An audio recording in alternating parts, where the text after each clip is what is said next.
గౌరవనీయమైన ప్రేక్షకులకు ఈరోజు నేను చెప్పేది ఏమిటంటే బీహార్ ఎలక్షన్ల ఫలితాల గురించి. దీని గురించి చర్చిస్తున్నానంటే ఒక సీఎం బీహార్ని అనేక కూటములు మార్చని ప్రతిపక్షాలతో పొత్తు పెట్టుకొని అధికారంలోకి రాని ఏ విధంగా చేయని ఇది వరుసగా 5వ టర్మ్, అంటే 5 ఎలక్షన్లు వరుసగా గెలిచాడు. ఇది ఎలా సాధ్యమైంది? అసలు దీనికి గల కారణం ఏంటి?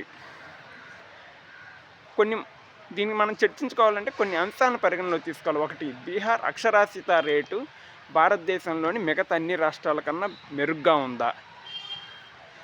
ఇంకోటి, బీహార్లో మానవ అభివృద్ధి రేటు, అంటే అక్కడ చదువుకున్న వారి డిగ్రీ కానీ ఇంజనీరింగ్ కానీ మానవ వనరులు ఏమైనా వృద్ధిలో ఉందా, లేదా పారిశ్రామికంగా ఏమైనా నెంబర్ 1లో ఉందా, లేకపోతే మరొకటి తలసరి ఆదాయంలో నెంబర్ 1 స్థాయిలో ఉందా? దేంట్లో నెంబర్ 1 స్థాయి? శాంతి భద్రతలు ఏమన్నా నెంబర్ 1 స్థాయిలో ఉందా మిగతా రాష్ట్రాలతో పోలిస్తే? అంటే మనం ప్రామాణికంగా తీసుకునేది మహారాష్ట్ర, తమిళనాడు, కేరళ, కర్ణాటక, ఆంధ్రప్రదేశ్, తెలంగాణ, గుజరాత్ ఇలాంటి రాష్ట్రాలతో పోలిస్తే ఏమైనా మెరుగైన స్థితిలో ఉందా? ఎందుకంటే ఒక గుజరాత్ తప్ప ఈ మిగతా ఏ రాష్ట్రాల్లో కూడా ఏ ఒక్క ముఖ్యమంత్రి కూడా 5 టర్ములు వరుసగా విజయం సాధించిన దాఖలాలు అయితే లేవు. ఒక్క ఒరిస్సా తప్ప. ఒరిస్సా కూడా వీటికన్నా ఏమైనా వృద్ధిలోకి వచ్చిన స్టేట్ అయితే కాదు. ఇది ఎలా సాధ్యమైంది?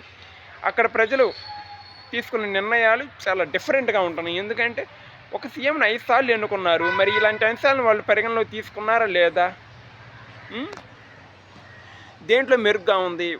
వాళ్ళు కనీసం 10,000, 12,000, 8,000